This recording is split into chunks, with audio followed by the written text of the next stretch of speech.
Are you ready to venture into a world where ancient spirits lurk in the shadows of towering peaks? A world where a simple hike can lead to a horrifying confrontation with the unknown, and where one innocent mistake can unleash a curse far deadlier than any earthly peril. Prepare yourself, because the true story we're about to uncover will leave you questioning everything you thought you knew about the line between our world and the supernatural. This is a tale of friendship, betrayal, and the terrifying consequences of angering those who dwell in the heart of the mountains. Of our story begins in Indonesia, a land where folklore whispers of powerful, malevolent Djinns inhabiting the majestic mountains. Locals say that if anyone dares to tread upon their sacred ground in an impure state, or even worse, provokes these ancient spirits with their actions, the repercussions are absolutely dire. This is precisely what happened to a young woman named Ita. By an unfortunate misstep, she unwittingly enraged the mountain Djinns. While still on the mountain, she was repeatedly possessed by these entities, and even after her return, there was no escaping their horrifying grasp. She met a brutal and merciless end. This is a real incident, and it's Ita's closest friend, Mili, who is about to lay bare the chilling events that unfolded before our very eyes. So, without further ado, let's delve into the gripping narrative of Petaka Gunung Gede, a new story based on yet another terrifying true event from Indonesia.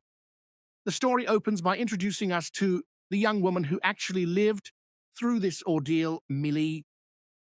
She is our narrator, recounting the harrowing experiences she shared with her best friend, Ita. Their bond was incredibly close, forged through years of shared schooling, playing, laughter, and inside jokes. Even their families enjoyed a warm, intertwined relationship. After a period of intense exams, the two friends were finally enjoying some much-needed free time. We catch a glimpse of their carefree joy, a picture-perfect day where they visited a fair, explored, and indulged in a bit of shopping. However, the easygoing atmosphere soon shifted. Back home, a familiar boredom settled over them. The post-exam freedom hadn't led to any exciting trips, and Ita, ever the adventurer, felt they absolutely had to plan an outing. Mili, ever practical, suggested they could visit her relatives, but the location was quite a distance away. Ita immediately dismissed the idea, explaining that her father, who loved her deeply and was fiercely protective, would never allow it. As they were discussing this, Ita casually wiped her nose with a tissue, and what she saw on it gave her pause. A subtle flicker of alarm crossed her face, a detail that Mili, observant as always, didn't miss. When Mili pressed her about it, Ita brushed it off, refusing to say anything. Just then, Mili realized she was running late and needed to head home. But Ita's gut told her something was off. Mili wasn't usually so quick to leave. She playfully asked if Mili needed to use her washroom or if she was perhaps afraid to use it again. Mili offered no reply, which only fueled Ita's suspicion. "Did you see something in our washroom?" Ita probed. "Are you hiding something from me?" Mili, clearly uncomfortable, deflected the questions with an excuse and made to leave. As she was walking out, a sudden, chilling sensation washed over her. A powerful, malevolent force seemingly advancing towards her. Overwhelmed by an instinctual terror, Mili scrambled to put on her shoes, desperate to escape. Just as she was about to flee, Ita reappeared, reminding her not to make plans without her. Mili forced a smile and turned to look at her friend, only to freeze in utter horror. Behind Ita, looming large and indistinct, was a terrifying, shadowy figure. Ita noticing Mili's wide-eyed stare, looked over her shoulder, asking what she had seen. Mili, still reeling, couldn't bring herself to speak, but Ita, oblivious to the true nature of the horror, began to walk towards the very spot Mili had been looking at. Before Ita could reach the spot, her mother suddenly emerged, startling both girls. Ita's mother had prepared some food for Mili's mother, which she handed to Mili, asking her to deliver it. As Mili was leaving with the food, Ita's father, Yamin, returned home. Ita, with an excited squeal, ran to embrace him, their loving bond evident to Mili, who watched with a fond smile. That night, the scene shifted to Mili's home. Her brother, Imran, had friends over, and Mili went out to the living room with juice and snacks for them. She overheard their conversation and discovered they were planning a hiking trip to a nearby peak, Mount Gede. The idea immediately sparked a longing within Mili, and she approached her brother, asking if she could join them. Imran was initially hesitant, and for good reason.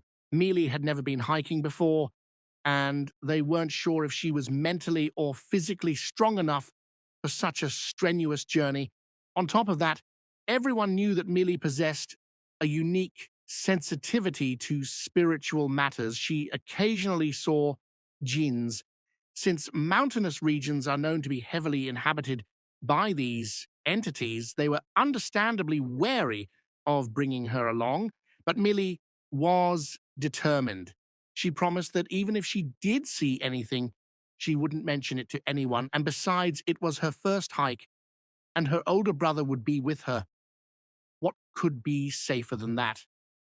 With these persuasive arguments, she convinced Imran and his friends. Imran, however, made one condition. Mili had to get their mother's permission first. To their surprise, Mili's parents readily agreed, given that her responsible brother would be accompanying her. The real hurdle, however, was Ita's family. Mili desperately wanted Ita to join them on the hike, but Ita's parents were notoriously overprotective and wouldn't easily agree. Mili and Ita were discussing this very issue on the phone when Ita noticed something alarming. A significant amount of her hair was falling out. Frightened, she rushed to the mirror, ran her hands through her hair again, and more strands came away in her grasp. This discovery deeply worried Ita, but she once again kept it to herself, saying nothing to Mili. She only asked Mili to come speak to her mother the next day. The following day, when Mili arrived to talk, Ita's mother became extremely anxious upon hearing about the hiking plan. Mili tried to reassure her, explaining that her elder brother, Imran, who was an experienced hiker, would be with them and there would be no problems. Still, Ita's mother felt certain that Yamin, Ita's father, would never agree. And true to her word, when Yamin arrived and heard about the hike, his initial response was a firm no. But then Ita hugged him, and in that tender moment, he relented, agreeing to let her go. Ita herself was utterly astonished by how easily her father had been swayed. Her mother, however, remained deeply concerned, especially about letting her only daughter venture into the mountains alone for the very first time. As Mili prepared to leave, having secured the elusive permission, she reminded Ita that she needed to be physically strong and to take extra care of herself in the coming days. It was as Mili spoke these words and looked at Ita that she gasped in horror. Standing directly behind Ita was that same terrifying, malevolent force she had seen before. Mili was utterly shaken by the sight of the Djinn, and, without a word to Ita, quickly fled the house. Ita, feeling an inexplicable unease after Mili's hasty departure, suspected something was amiss in her own home. She heard strange noises coming from a specific room, a room whose key was always held by her father. As she approached the mysterious door, Yamin suddenly appeared, playfully teasing her and telling her to leave. Ita, not attaching much importance to the incident, shrugged it off. A week passed in what seemed like a blur. The day of the hike finally arrived. All 7 of them were ready to set off. Mili and Imran received blessings and heartfelt prayers from their parents and grandmother before heading out. Their next stop was Ita's house. Ita's mother, her face etched with concern, earnestly requested both Mili and Imran to take special care of her daughter. Ita, meanwhile, was saying her goodbyes to her father. Both Ita and Mili were overflowing with excitement, ready to embark on a new adventure. Little did they know the terrifying fate that awaited them. Their journey began with a car ride covering a portion of the distance. Then they transferred to a minibus, which would take them as far as human settlements reached on the mountain. From there, their actual hike would commence. As they rode, Mili spotted a peculiar boy by the road. What truly unnerved her was that she kept seeing him, appearing at intervals as if he was somehow moving alongside their bus, keeping pace. Imran, noticing Mili's frightened expression, immediately understood she had seen something unearthly again. He subtly reminded her of her promise. No matter what Djinns or spiritual entities she might encounter, she was to keep silent and not tell anyone else. Mili, chastened, fell quiet. Finally, the minibus reached their designated drop-off point. As Ita stepped off the bus, she felt a sharp pain in her stomach, but typical of her adventurous spirit, she didn't pay it much mind. They found shelter for the night at the home of a woman named Sari. Their plan was to start their hike early the next morning, so everyone soon retired to bed. In the middle of the night, Ita awoke, writhing in pain from her stomach. She roused Mili, explaining that her menstrual cycle had unexpectedly begun. Mili's heart sank. She knew this was a terrible omen. She immediately suggested they abandon the hike and return home in the morning, as climbing a mountain in this state was considered strictly forbidden. But Ita, ever the skeptic, scoffed at such superstitions. She felt this might be her last chance to hike, fearing she might never again get permission to join Mili on such an adventure. With these words, she managed to convince Mili. Ita had brought some plastic bags with her, which she now took to the washroom. While inside, she suddenly felt a chilling presence behind her. The very same force Mili had seen at her house. It was the Djinn.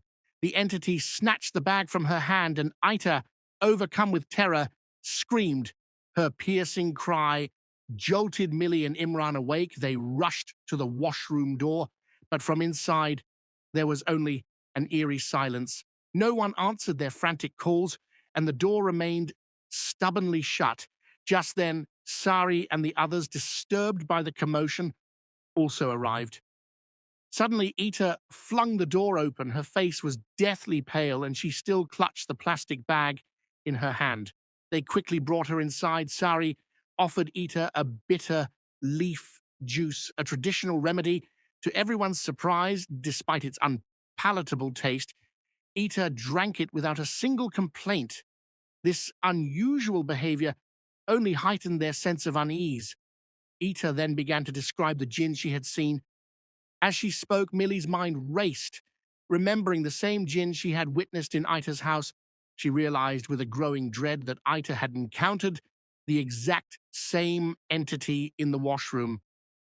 Sari confirmed their fears, explaining that a Djinn matching Ita's description used to relentlessly harass hikers in the area. However, after the place had been purified, the Djinn was never seen again. Sari was perplexed. Why, after so long, had the Djinn returned? Outside, Yardi called Imran and Mili aside. He firmly stated that it was not right to take Ita up the mountain in her current state. He urged them to take her back home first thing in the morning. Mili wanted to relay this to Ita, but Ita was so incredibly excited about the hike that Mili simply couldn't bring herself to deny her.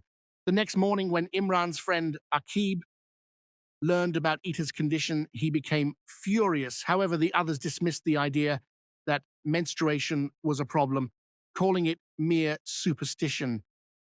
Yadi's concern was more practical. Ita seemed physically weak, and he doubted her ability to climb the mountain. But Ita, radiating a newfound, almost unsettling confidence, approached them, utterly convinced she could do it. Faced with her unwavering resolve, they couldn't refuse, and so all 7 of them set off on their hike. As they encountered the breathtaking views, Mili remarked that she should have brought her father's camera to capture the beauty. Ita, with a strangely poetic air, replied that they would simply capture these memories in their hearts. The 2 friends shared a laugh. Unaware of the lurking horrors, they soon reached their first designated spot. There they rested for a while and began preparing all the necessary hiking documents. It was then that Millie saw an elderly, sickly woman sitting on a rock. She asked the others if they could see the old woman too. When they confirmed they did, they started teasing Millie, reminding her that not every frail old woman was a Djinn. Just then, Yadi finished arranging the paperwork and joined them. Together, they all made a solemn promise they would respect all the living beings of the mountain during their hike. Their goal was to ensure no one suffered any inconvenience because of them, and to enjoy a peaceful, relaxing trek. With this pledge made, they resumed their journey. Meanwhile, back at Ita's house, a different kind of discovery was being made. Ita's mother was rummaging through the dustbin when she found Ita's fallen hair, along with the blood-stained tissue. Her heart seized with a chilling premonition. Ita had been bleeding from her nose that day, and she had hidden it from everyone. The thought of her daughter hiking in such a vulnerable state filled her with overwhelming dread. As she contemplated this, still cooking, Yamin, Ita's father, walked in and asked why she looked so worried. She confronted him, asking why he, who rarely let Ita out of the house, had agreed so easily to the hike.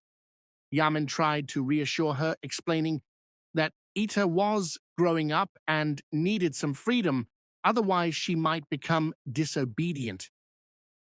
Then Ita's mother showed him the blood-stained tissue and the fallen hair, but Yamin dismissed her fears, stating that Ita's nosebleeds were common due to her blood pressure issues. He assured her it was nothing to worry about. Back on the mountain, Ita and her friends continued their ascent. Suddenly, Ita stopped dead in her tracks.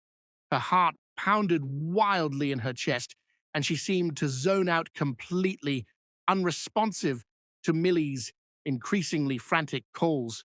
It was as if she were lost in some other dimension, utterly unaware of her surroundings. After numerous attempts to snap her out of it, whispering into her ear, Ita finally came back to her senses. Ali gently chastised her, reminding her that she couldn't afford to be distracted in the middle of a mountain hike. Ita, with a dazed nod, agreed. A little further on, they paused for a rest. Ita spotted a small body of water nearby and, clutching a plastic bag, walked towards it. Ali, ever watchful, noticed her unusual behavior and questioned Millie about what Ita was doing. As Millie started to call out to Ita, they witnessed something disturbing. Ita, unnoticed by the others, swiftly dropped the plastic bag into the water. Just as Millie reached her and called her name, Ita spun around. Her eyes were completely white, vacant, and unsettling. It was clear she was possessed by a Djinn. The entity, with an ancient, gnarled hand, lunged forward and grabbed Millie's throat. A chilling voice, not Ita's own, rasped, "You all must leave this place immediately. The Queen of the Jungle is furious."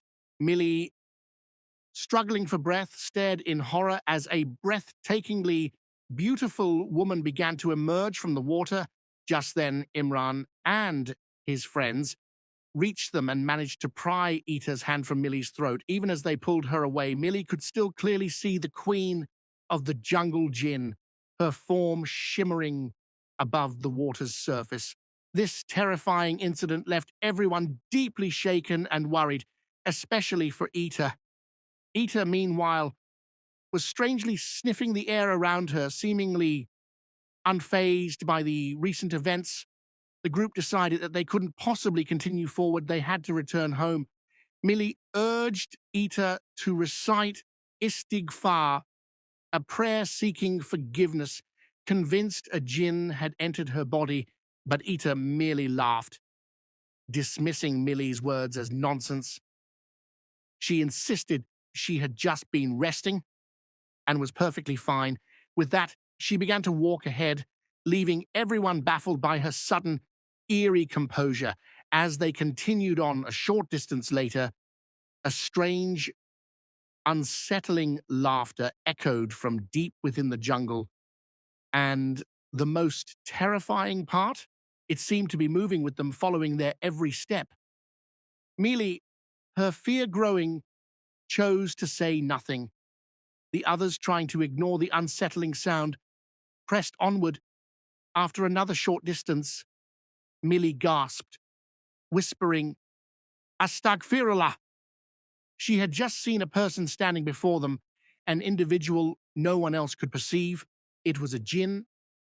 She tried to ignore it and walk past, but suddenly the Djinn shrieked, "Tell them to go back!" Simultaneously, Mili's ears were assaulted by a strange, agonizing sound. Ita, too, clutched her head in pain, writhing as the same unsettling noise filled her ears. One by one, everyone began to hear the strange sounds, collapsing to the ground in agony. The old woman Mili had seen earlier also vanished. After a few moments, everything returned to normal. The others immediately began to blame Ita for everything that had happened, which clearly upset her. Yadi, ever the pragmatist, declared that they needed to reach the next checkpoint before making any decisions. So, without wasting another moment, they resumed their journey. A short while later, Ita was once again plagued by stomach pain, forcing them to stop. Mili handed her a water bottle, telling her to drink it, and then they would start heading home. But just as Ita reached for the bottle, something came over her. She began to convulse violently. Imran screamed for Yadi, who rushed to her side. It was evident Ita was once again possessed by the old woman Djinn. The Djinn, speaking through Ita, addressed everyone with a chilling message. "This girl is impure. Take her away from here. She does not belong." With that, it unleashed a horrific, cackling laugh. At the same time, miles away at Ita's home, her mother experienced a chilling premonition. An egg slipped from her hand and shattered, revealing an unnaturally strange interior. Her heart trembled with an inexplicable fear. Back on the mountain, as Ita remained possessed, Mili suddenly saw the old woman Djinn standing there. Driven by a desperate impulse, she rushed to Ita and began to slap her again and again. With each forceful blow, Ita's struggles eventually ceased, and she fainted. The group, remembering the Djinn's words, agreed they needed to get Ita out of the jungle while they still had time. They couldn't afford to go any further. Ita soon regained consciousness. When Mili reiterated their decision to turn back, Ita was deeply offended. She insisted she wanted to reach the mountain summit with Mili to engrave these days into their memories forever. Her words, heartfelt and pleading, stirred Mili's emotions. Imran, however, pulled Mili aside, reminding her that this was no time to be emotional, and just when you thought the situation couldn't get any more complicated, it did. Suddenly, another Djinn entered Ita. Her eyes turned a terrifying shade of red, but unlike the old woman Djinn, who had urged them to leave, this new entity declared She will not go anywhere. This jungle is hers. She will ascend to the peak of this mountain." With those chilling words, Ita began to walk forward, seemingly under the control of this new, powerful entity. Mili, fearing for her friend's safety, immediately rushed after her. Imran, trying to stop her, asked if Mili could see the Djinn.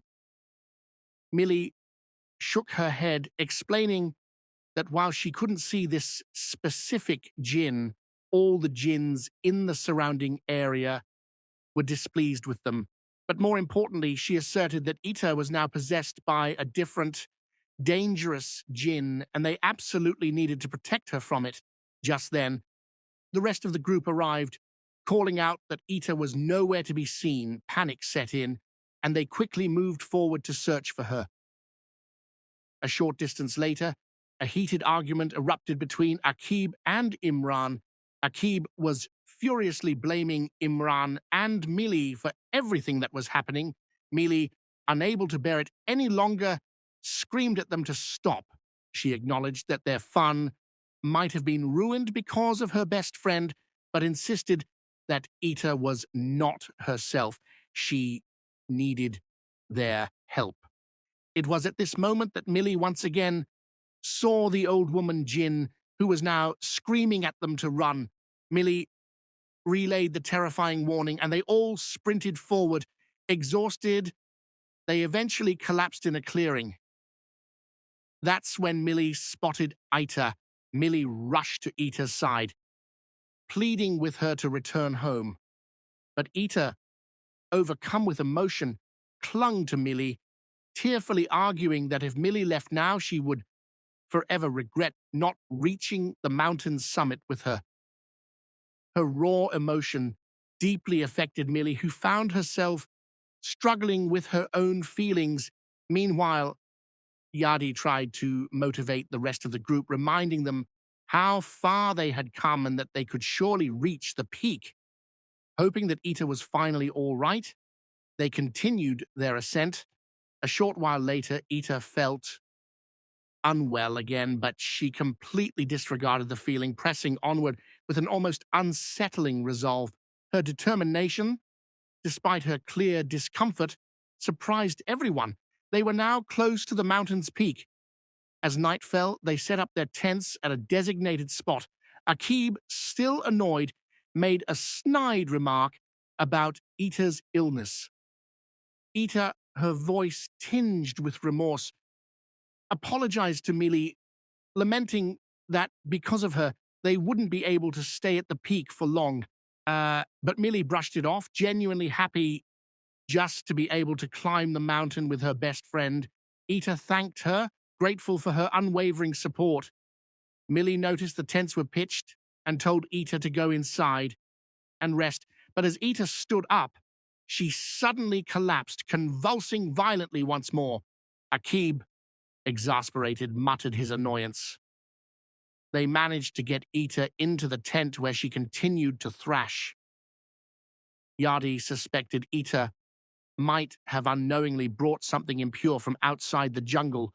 They searched her bag but found nothing of concern. Desperate for help, they approached another group camping nearby. However, when the other campers learned that a girl was possessed by a Djinn, they scoffed and started making fun of the situation. Yadi, furious at their insensitive mockery, began to argue with them. Just then, an older man from the other group stepped in. He told them to stop shouting, reminding them to respect the mountain's spirits.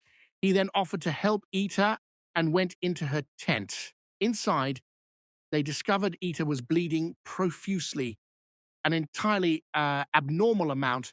The man quickly instructed Mili to change Ita's clothes. Then he and Imran began to recite the azan, the Islamic call to prayer, loudly into Ita's ears.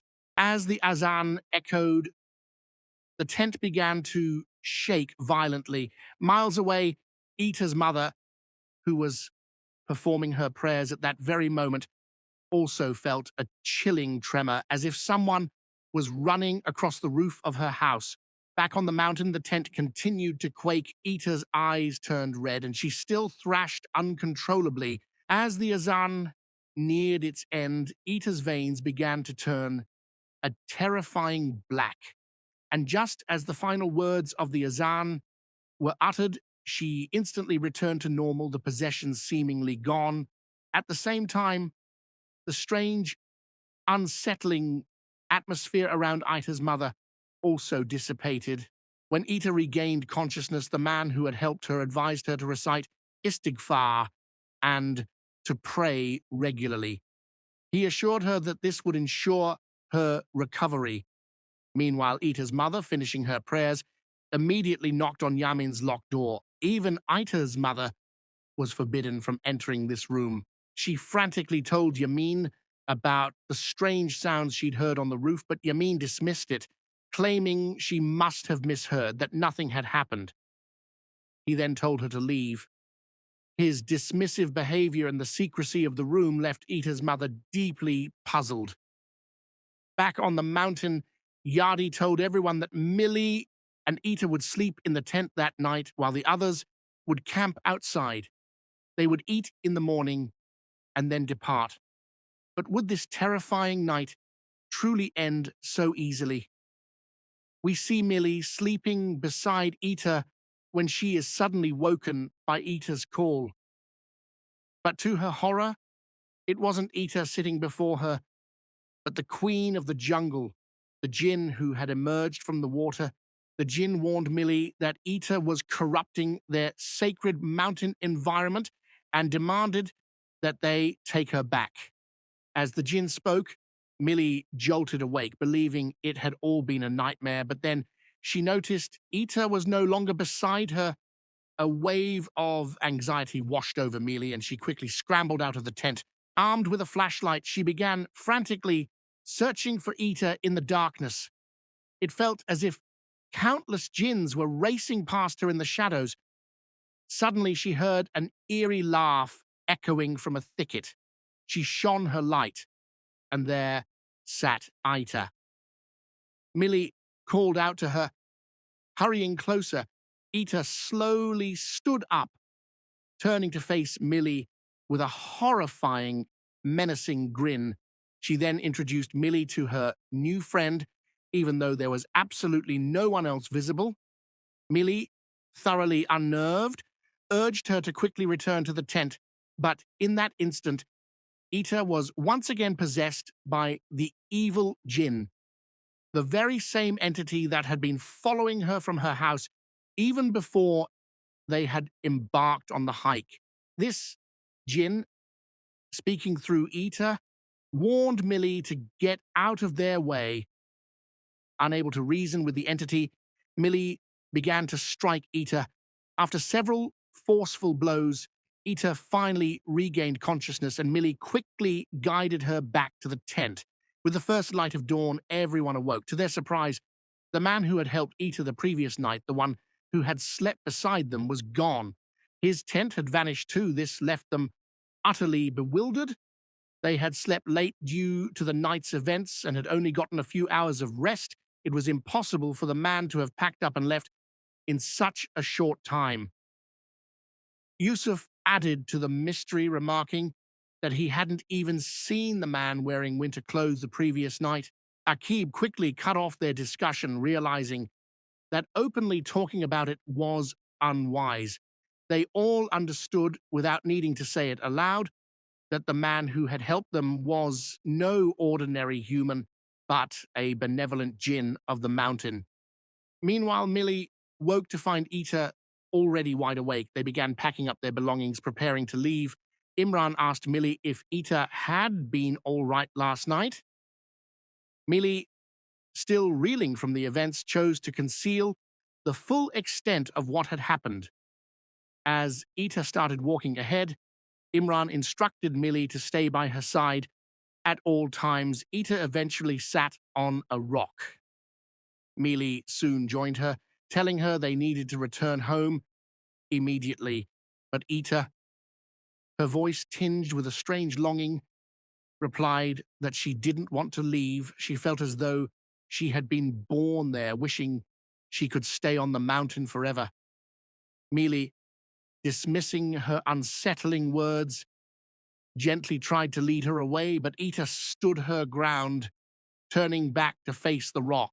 She eerily told Mili that one day Mili would return to this very spot, crying, and that on that day she would meet Ita again. Mili couldn't comprehend any of Ita's strange pronouncements, and in truth she didn't want to, so she simply took Ita's hand and led her away. As they made their way back home, Ita noticed she was wearing Mili's t-shirt. She questioned Mili about it. Mili again chose to hide the truth, avoiding mentioning that Ita's own clothes had been soaked with blood the previous night. Instead, she said Ita had been sweating profusely and she had given her the shirt to prevent her from catching a cold. Hearing this, Ita became emotional. Thanking Mili for her kindness, she promised to return the t-shirt once they got home. Mili, however, told her to keep it, saying it was no problem. They soon reached the second checkpoint. There, they rested. Ita looked back, telling Mili that she had an inexplicable feeling she was leaving something behind, though she didn't know what. It was then that Ali, another of Imran's friends, voiced a similar unsettling feeling. He felt as though they had left someone behind. His words surprised everyone. Ali insisted they had come as 7 and were still 7, but his count felt off. It was as if they were either one too many or one too few. The entire situation was profoundly unsettling. Yadi, unwilling to dwell on such unnerving thoughts, quickly dismissed the discussion, telling them to move on. They got up and continued their journey, but Ita remained rooted to the spot, looking back. When Mili called out to her, Ita turned and, with a strange intensity, told Mili that if she ever returned to this mountain in the future and saw Ita, she should take her along. Mili, once again, couldn't make sense of Ita's enigmatic words. Ita had been speaking strangely all morning. Finally, descending the mountain, they started their car journey home. Ita held Mili's hand, asking if, no matter what, she would always be her best friend. Mili, with a reassuring squeeze, promised she always would be. Ita, touched, became emotional. That very night, Mili dropped Ita off at her house, but when Ita's mother opened the door, her face contorted in shock. Ita was completely silent, her face utterly pale. Without a single word, she walked inside. Mili, her heart heavy, returned home with Imran. Back at Mili's house, her grandmother noticed Mili and Imran entering through the back door and washing their hands and feet. Mili's mother was still waiting for them by the front door. So their grandmother went to tell Mili's mother that they had returned. Mili's mother, seeing Mili and Imran washing up, went to close the front door, thinking they were safely inside. But as she opened the door, she gasped, whispering, "Astaghfirullah." Standing right in front of her were Mili and Imran. If they were here, then who had just entered through the back door?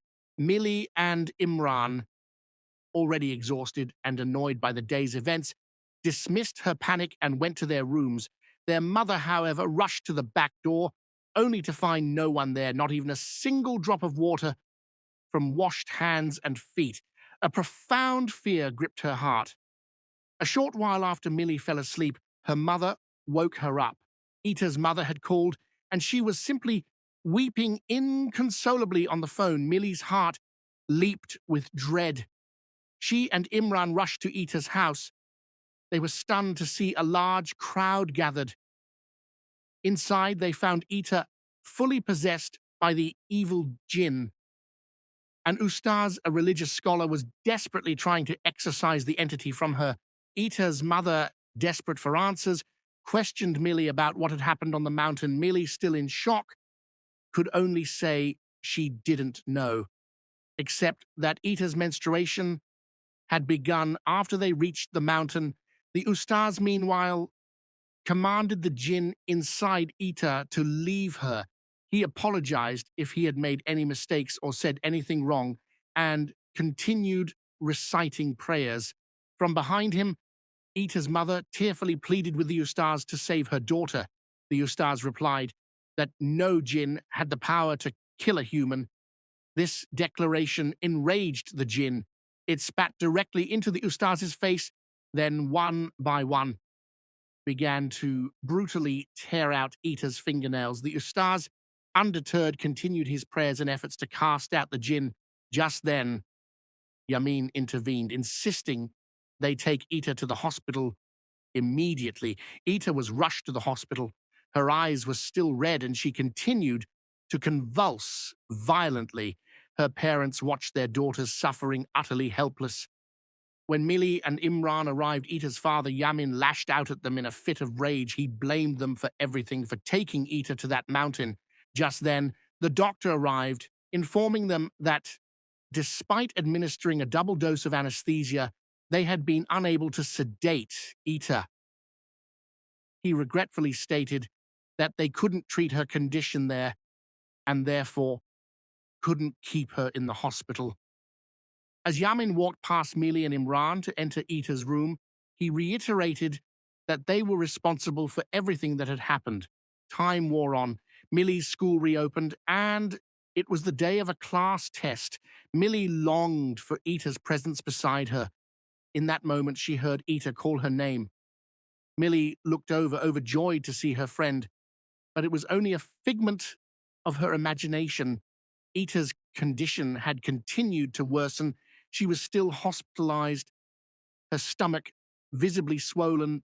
Mili visited her frequently. One day, Ita's mother asked Mili to look after Ita. While she stepped out, Mili sat by Ita's bedside. Ita was restrained to the bed. She looked at Mili and asked, her voice weak, if she had made a mistake. Mili, tears welling up, shook her head. "I'm so scared," Ita whispered. Just then, a nurse entered the room. Ita pleaded with the nurse to untie her hand so she could properly hold Mili's hand. Mili promised to keep a close watch on her, and the nurse, seeing their bond, untied Ita's hand. Ita immediately reached out to hug Mili. Mili rested her head on Ita's chest, comforting her, telling her not to worry, that she would get better and they would have fun times again. Ita, with a faint nod, agreed. Later, Mili stepped out of the room to find Ita's mother sitting outside, weeping. Ita's mother informed her that the doctors had given up on Ita. Last night, she had consulted several shamans. One of them had told them that something needed to be returned, but Ita insisted she hadn't left anything on the mountain. They were at a loss, desperate to know how to save Ita. Mili discussed this with her brother Imran. Imran and his friends had checked Ita's bag. Had they seen anything she might have left behind? Imran confirmed they had seen everything Ita had brought. It meant she hadn't left anything behind. Mili then asked about the plastic bag Ita had used for her personal items. Imran recalled that the plastic bag was also in her bag. Mili was utterly confused.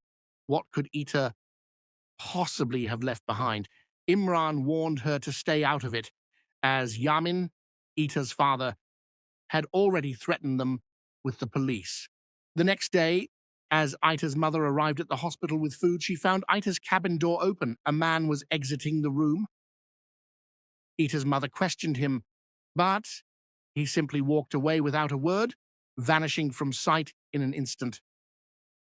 That night, Ita woke up in a fit of convulsions. To her horror, she saw the Djinn standing before her.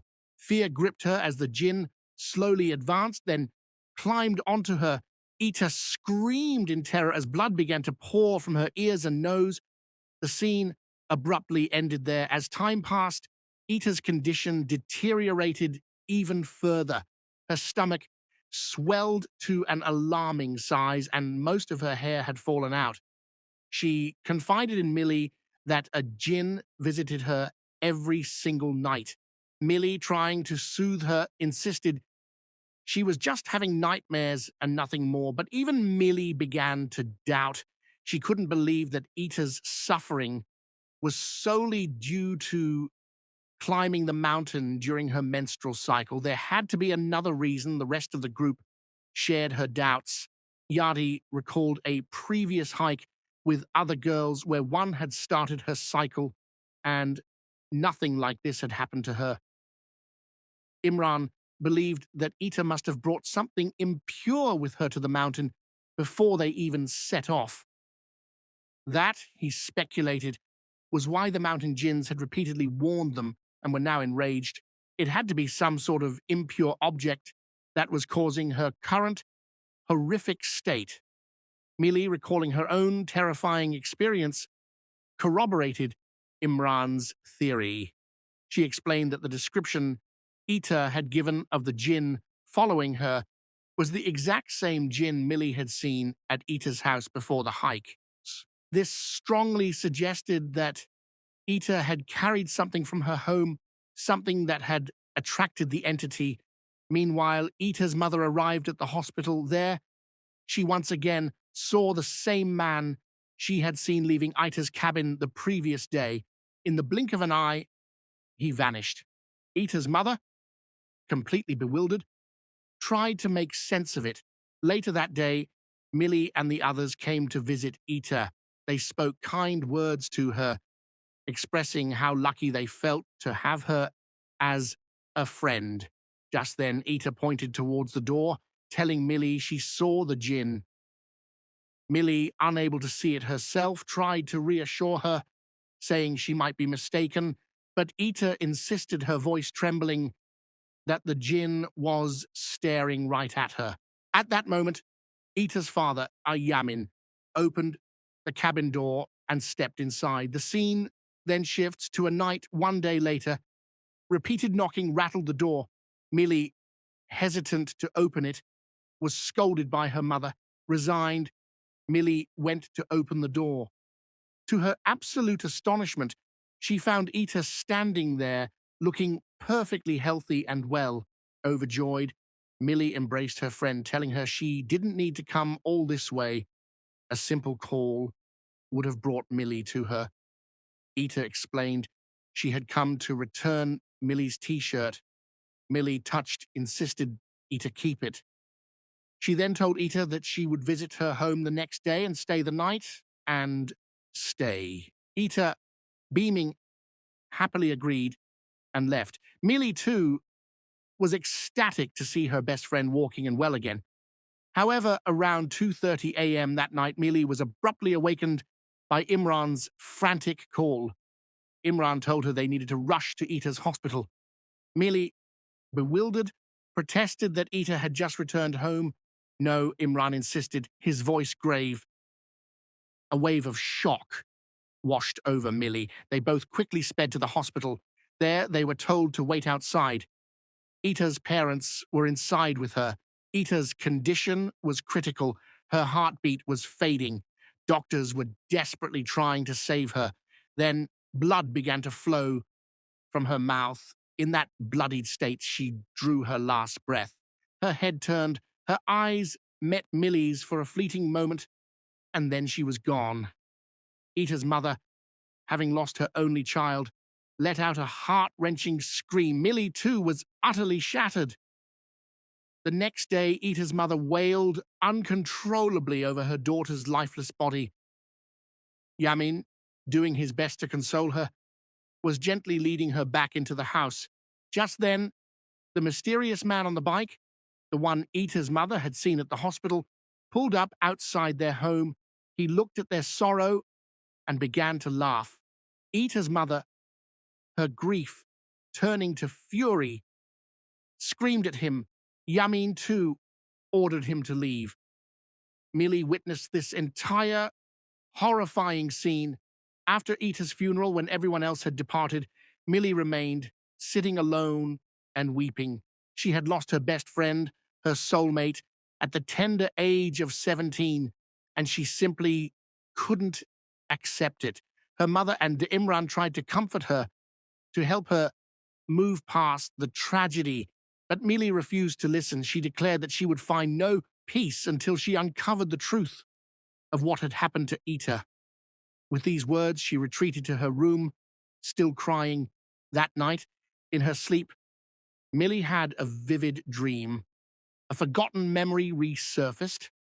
Before they had left for the mountain, she had seen Ita and her father, Yamin, talking privately. In that memory, Yamin had handed Ita something wrapped in black plastic and told her to throw it somewhere far away.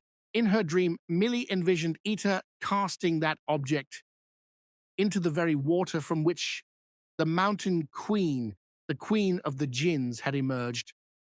Suddenly, everything clicked into place for Mili. She instantly told her mother about her revelation. Mili's mother, in turn, informed Ita's mother. We then see Ita's mother confront Yamin, opening his forbidden door and directly asking him what he had given Ita. Yamin, caught off guard, stammered, unable to form a coherent reply. When he refused to answer, Ita's mother forced her way into the room. To her horror, the room was filled with black magic paraphernalia. It was undeniable. Yamin had been practicing black magic. When confronted, Yamin finally confessed everything. The man on the bike, he explained, was his enemy. Ever since that man had come into his life, Yamin's business had been failing. In desperation, Yamin had resorted to black magic against him. In retaliation, the man had cast an even more potent and horrifying black magic spell, one whose devastating effects had begun to fall upon Ita. Yamin had recognized this when Ita first started having nosebleeds. But because he had initiated the dark work, he didn't want the truth to come out. That's why he had lied to Ita, convincing her it was just a minor nosebleed and instructing her not to tell her mother, claiming she was already unwell. With those lies, he had handed Ita a voodoo doll. He had found this doll buried near their house. To break the black magic cast through a voodoo doll, the doll itself must be discarded as far away as possible, and so he had entrusted this perilous task to Ita. This, he admitted, had been his gravest mistake. Ita's mother, upon hearing this horrifying confession, was consumed by a righteous rage. She screamed at Yamin, demanding to know what kind of father he was, that he hadn't thought twice before putting his own daughter's life in such grave danger. I would rather have died myself, she cried, before collapsing in tears and leaving the room. Yamin was left utterly consumed by profound regret, and so we finally understood why Ita had been so ill before embarking on the hike. It was all because of the black magic. Furthermore, by throwing that voodoo doll wrapped in black plastic into the water, she had directly angered the queen of the Djinns. Instead of merely being followed by a Djinn, she had become fully possessed, which ultimately led to her horrific death. Fast forward 2 years, we see Mili, Imran, and their friends once again at that same mountain.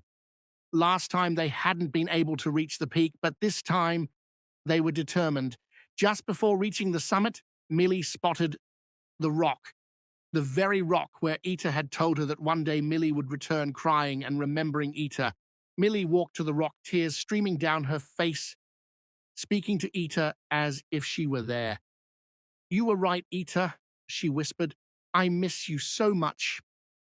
Just then, from behind her, Ita's voice called her name. Mili spun around, her face alight with joy, seeing Ita. Ita reminded her of her earlier words. If Mili ever returned here and saw Ita, she should take her along. And so Mili took Ita's hand, and they began to walk together. It is with this final ethereal image that our story concludes. As our tale draws to a close, we are introduced to the real Mili, whose actual name is Maya Maya. She shared this chilling, true account with her best friend, a story she recounted in a podcast.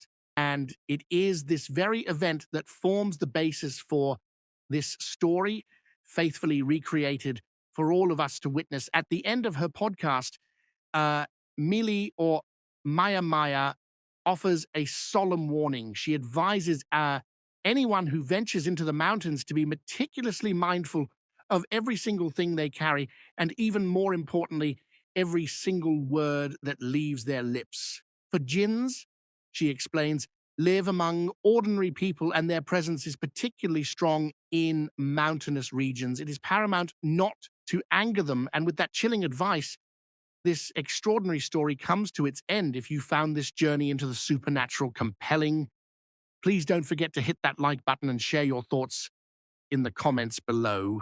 And if you're not already, make sure to subscribe to the channel so you do not miss out on more terrifying true stories like this one.